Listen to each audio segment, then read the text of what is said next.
साथ विभा उपाध्याय छत्तीसगढ़ के आदिवासी इलाकों से अक्सर धर्मांतरण की खबरें सामने आती रही हैं, लेकिन अब इस अवैध तरीके से हो रहे धर्मांतरण के खिलाफ लोगों ने अपनी आवाज को बुलंद किया है। ऐसा इसलिए क्योंकि कांकेर के एक गांव में लोगों ने बोर्ड लगाकर गांव में पादरी और पास्टर की एंट्री पर ही रोक लगा दी है। ग्रामीणों का साफ कहना है कि गांव में बढ़ते धर्मांतरण और लगातार फैल रही अशांति के कारण उन्होंने ऐसा फैसला किया।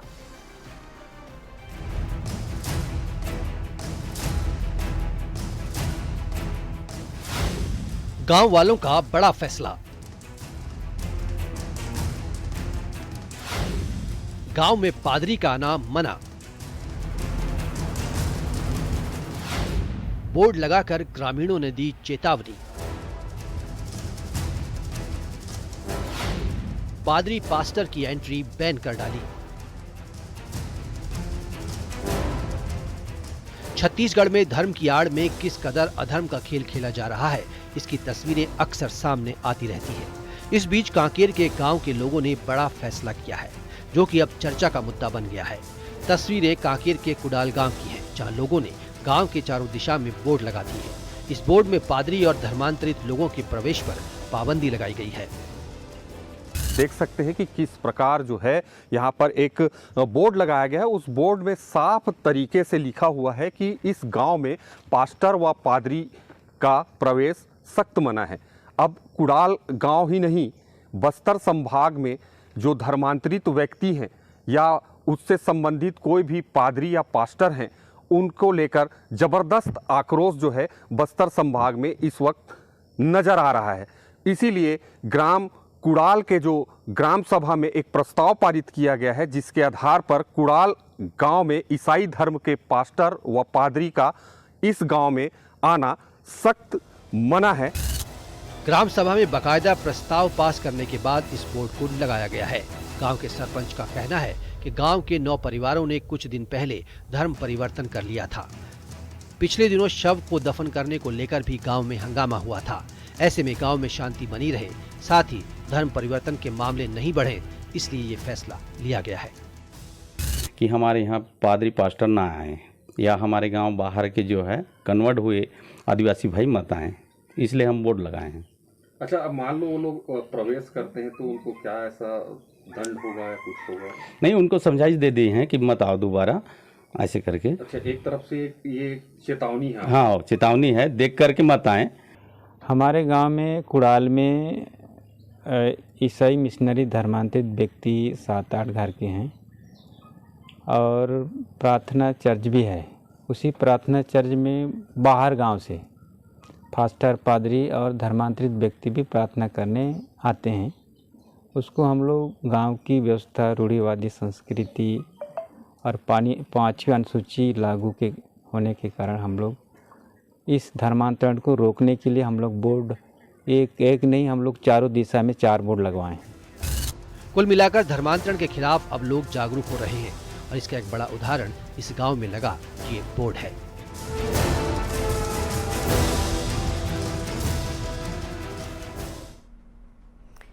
तो क्या मिशनरी स्कूल सनातन विरोध एजेंडा चला रहा है?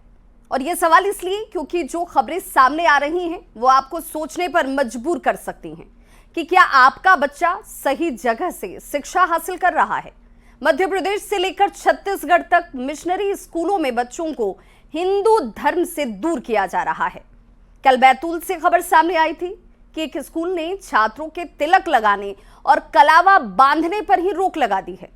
तो आज दुर्ग से एक मामला सामने आ गया, जहां राधे राधे बोलने पर प्रिंसिपल ने नर्सरी की छात्रा की बेरहमी से पिटाई कर दी।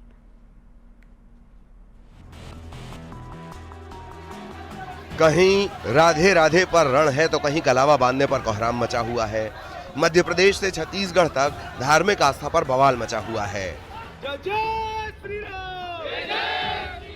कहीं स्कूल के प्रिंसिपल राधे राधे बोलने पर छात्रा की पिटाई कर रहे हैं, तो कहीं छात्रों को टीका लगाने और कलावा बांधने से रोके जाने के आरोप हैं।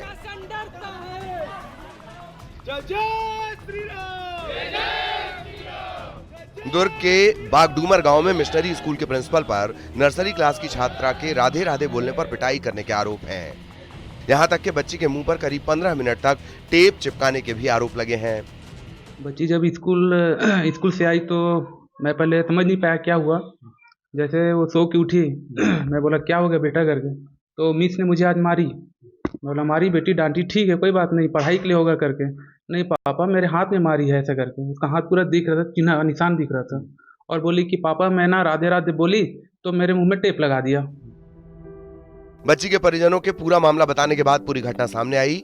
इसके बाद हिंदू संगठनों ने जमकर हंगामा किया और प्रिंसिपल पर उचित कार्रवाई की मांग की। दुर्ग जिले में एक बार फिर एक मासूम बच्ची के साथ में ज्यादती का मामला सामने आया है। बच्ची का कसूर सिर्फ इतना था कि जब वो स्कूल गई थी तो अपने टीचर्स को उसने राधे राधे कहकर संबोधित कर दिया। इससे उसकी जो टीचर थी वो इतनी आक्रोशित हुई कि उसने उसकी जमकर पिटाई करी और पिटाई ना सिर्फ की बल्कि उसके मुंह में टेप भी लगा दिया गया। करीब 15 मिनट तक बच्ची के मुंह में टेप लगा रहा। बच्ची काफी घबरा गई। जब घर में पहुंचकर बच्ची गुमसुम बैठी हुई थी तब परिजनों ने उससे पूछताछ की, तब इस बात का पता चला कि उसके साथ मारपीट की गई है। इधर परिजनों की शिकायत पर नंदिनी नगर थाना पुलिस ने आरोपी प्रिंसिपल को हिरासत में ले लिया है। उनकी बच्ची के साथ मारपीट किया गया है और वहाँ की प्रिंसिपल जो पढ़ा रही थी उन्हीं के द्वारा ये घटना खारिज की गई है। साथ ही बच्ची द्वारा उच्चारित शब्दों पे भी आपत्ति करते हुए बच्ची को स्केल से मारा गया है। उस शिकायत पर से अपराध दर्ज किया गया और बाकी जो बच्चे थे उनसे साक्ष्य लिए गए और साथ ही और भी टीचर थे उनसे साक्ष्य लिए गए और उसके आधार पे गिरफ्तार करके माननीय न्यायालय के समक्ष प्रस्तुत किया गया और मामला दर्ज किया गया। मध्य प्रदेश के बैतूल में एक निजी स्कूल लिटिल फ्लावर में छात्रों को टीका लगाने से रोकने पर बवाल हो गया। स्कूल में एबीवीपी कार्यकर्ताओं ने जोरदार प्रदर्शन किया। पुलिस बल यहाँ पर तैनात है। पुलिस ने जो है स्कूल प्रबंधन से ये कहा है कि वो सामने आकर के इस मुद्दे पर बात करें जिससे कोई हल निकल सके, लेकिन स्कूल प्रबंधन भी सामने आकर बात करने के लिए तैयार नहीं है, जिससे मामला और गर्माते जा रहा है। एबीवीपी कार्यकर्ताओं का ये कहना है कि पहले भी स्कूल प्रबंधन की इस तरह की शिकायतें मिल चुकी है जिन पर कोई कार्रवाई नहीं हुई। धक्का मुक्की के दौरान एबीवीपी की एक महिला कार्यकर्ता बेहोश हो गई। हालात को देखते हुए मौके पर भारी संख्या में पुलिस बल तैनात करना पड़ा। प्रिंसिपल ने यहाँ के स्टूडेंट्स का कलावा उतरवाया और तिलक लगाने और कलावा पहनने से मना करा। साथ साथ जो कलावा और तिलक लगाते हैं, हम लोग की बस यही मांग है कि ये जो कलावा और तिलक लगाना है कि एक घोषणा हो जाए इस स्कूल से कि अगर जो भी प्रतिनिधि अगर स्वेच्छा से तिलक और कलावा पहन सकता है तो स्कूल प्रशासन उसको कोई रोक टोक के लिए नहीं बोलेगा। साथ साथ वो प्रिंसिपल मैडम आए और हम विद्यार्थियों से बातचीत करें कि हमारी क्या समस्या और हमारी समस्या का समाधान। कलावा बांधने के ऊपर से कोई समस्या आई है, इस टाइप की हमको सूचना मिली थी, तो उस संबंध में प्रिंसिपल से मिलना चाहते हैं और प्रिंसिपल साहब से बात हुई है, अभी आकर उनसे मिलेंगे। भले ही दोनों मामलों में पुलिस ने कार्रवाई की हो, लेकिन ये दोनों मामले दोनों राज्यों में राजनीतिक और सामाजिक बहस का विषय बन गए हैं, जहां शिक्षा संस्थानों में बच्चों के साथ हो रहे व्यवहार और धार्मिक सहिष्णुता पर सवाल उठाए जा रहे हैं। यह घटना न केवल प्रशासन के लिए चेतावनी है, बल्कि यह भी दर्शाती है कि स्कूलों में बच्चों की सुरक्षा और मानसिक स्वास्थ्य को लेकर अधिक सतर्कता और संवेदनशीलता बरतने की आवश्यकता है।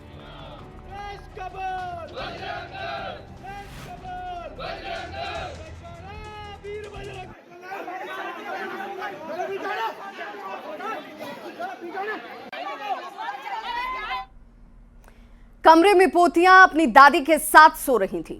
सुबह कमरा खोला तो मंजर खौफनाक था। दादी के हाथ और पैर दोनों ही बंधी हुई लाश पड़ी हुई थी। पोती के भी हाथ बंधे थे। आखिर कत्ल किसने किया, खुलासा चौंका देगा। एक सिरफिरे ने की थी घर में एंट्री, लेकिन वो कौन है? महिला की लाश, कमरे का खौफनाक राज। दादी का मर्डर, पोती के बांधे उसने हाथ। क्या दादी जान गई थी कातिल का राज? लड़की पर थी किलर की बुरी नजर। क्या कातिल ने खेला बेहोशी का खेल? एक तरफा प्यार, इंतकाम गंदा काम। सलाखों में सिरफिरा किलर।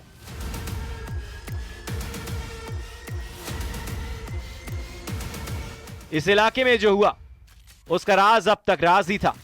जिस घर में एक बुजुर्ग महिला अपनी पोतियों के साथ सो रही थी, लेकिन सुबह हुई तो बुजुर्ग महिला की लाश मिली। बुजुर्ग महिला के हाथ पैर बंधे थे। इधर कमरे में मौजूद पोती का कहना था कि जब उसकी नींद खुली तो बेहोशी की हालत में थी, जैसे लगा कि उसे किसी ने बेहोश किया है। हाथ भी बंधे हुए थे। जबलपुर के कोतवाली थाना इलाके का यह पूरा मामला है। हैरानी की बात यह भी थी कि कमरा बंद था। ऐसे में सवाल कि बुजुर्ग दादी का कत्ल किसने किया, किसने रात में घर में एंट्री की। इधर मृतक बुजुर्ग महिला के घर वाले अपने दुश्मनों पर हत्या का इल्जाम लगा रहे हैं, लेकिन कातिल का चेहरा जब सामने आया तो कहानी कुछ और ही निकली। देखिए, परसों कोतवाली थाना क्षेत्र में घटना घटित हुई थी। इसमें घर में बुजुर्ग महिला मृत अवस्था में मिली थी और कुछ संदिग्ध वहां पर स्थितियां निर्मित हुई थी। उसको देखते हुए पुलिस ने रिपोर्ट ली और प्रथम दृष्टया जो महिला की स्थिति थी, गले में कुछ निशान थे और पसली टूटी हुई थी, जो कि प्रथम और शॉर्ट पीएम रिपोर्ट में, ये मेडिकल रिपोर्ट में सामने आया था। पुलिस की टीम सीसीटीवी फुटेज चेक कर रही थी। इधर पुलिस के हाथ ऐसा क्लू लगा जिससे बुजुर्ग महिला का हत्यारा बेनकाब हुआ। हत्यारा निकला पनागर का रहने वाला प्रतीक चौधरी, जिसने वारदात की रात घर में एंट्री की थी। सवाल है कि प्रतीक घर में क्यों आया। उसको ध्यान में रखते हुए इसमें प्राथमिक जांच की गई और साक्ष्य एकत्रित किया गया। तो इसमें पता चला कि पनागर क्षेत्र में रहने वाला एक व्यक्ति है जो उस रात्रि में घर में आया था। अब वो उसके आने की वजह क्या रही है, उनका संपर्क पूर्व में था या नहीं, वो भी अनुसंधान का विषय है और उसके द्वारा ये घटना कारित की गई है। इधर मृतक की पोती ने जो खुलासा किया वो होश उड़ाने वाला था, जिसके मुताबिक आरोपी प्रतीक ने उसकी इज्जत को तार तार किया, उसके साथ गंदा काम किया।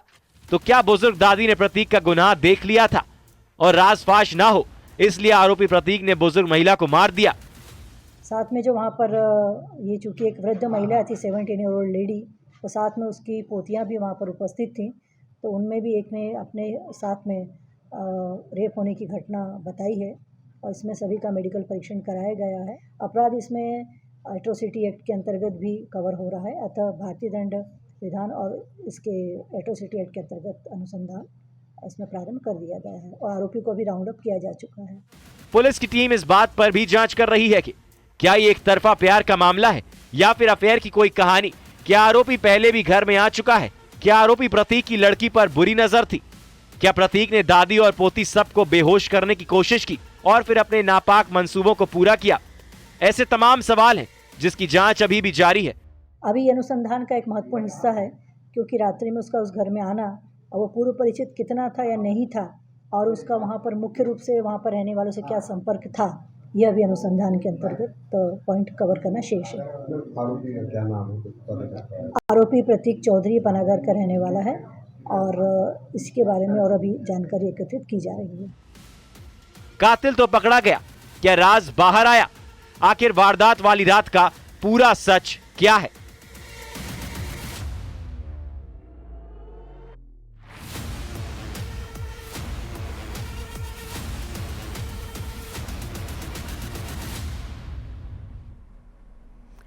चार महीने से इस इलाके में लेडीज अंडरगारमेंट्स गायब हो रहे थे, लेकिन कुछ लोग शर्म के मारे कुछ बोल नहीं रहे थे। कुछ लोगों के दिमाग में ये बात जरूर थी कि कहीं तंत्र मंत्र, टोना टोटका का इससे कोई कनेक्शन तो नहीं है। देखिए हैरत में डालने वाला ये खुलासा।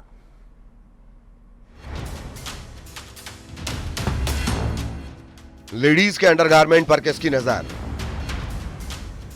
गली गली अंडरगारमेंट चोर का शोर। क्या तंत्र मंत्र का कनेक्शन?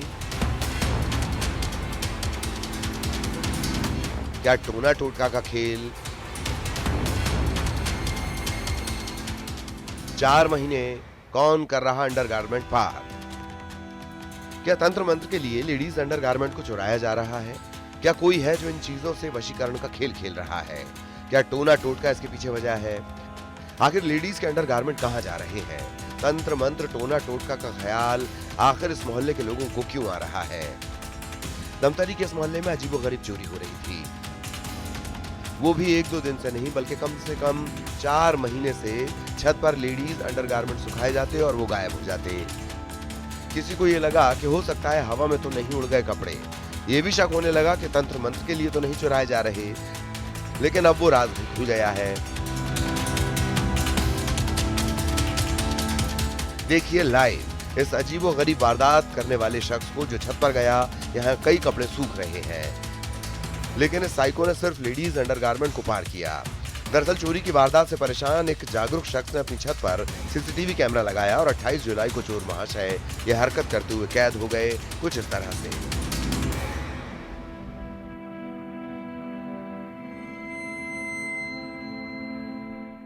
3 महीने बाद मैंने प्लान किया और प्लान करने के बाद एक कैमरा अपने छत में लगाया।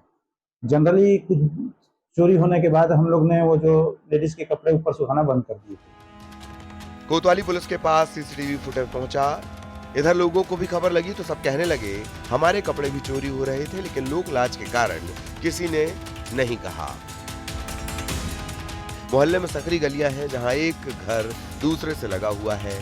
चोर सीढ़ी लगाकर एक छत पर जाता फिर दूसरी छत पर, जिसने लाइव डेमो भी करके दिखाया।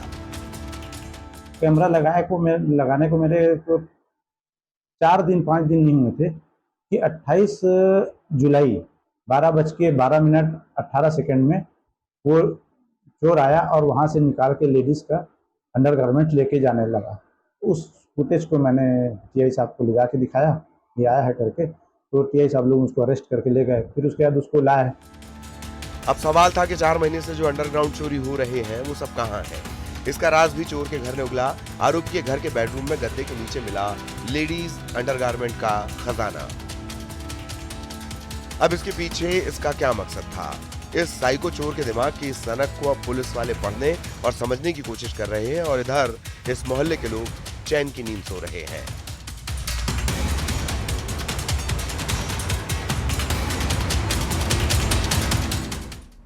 तो स्पेशल रिपोर्ट में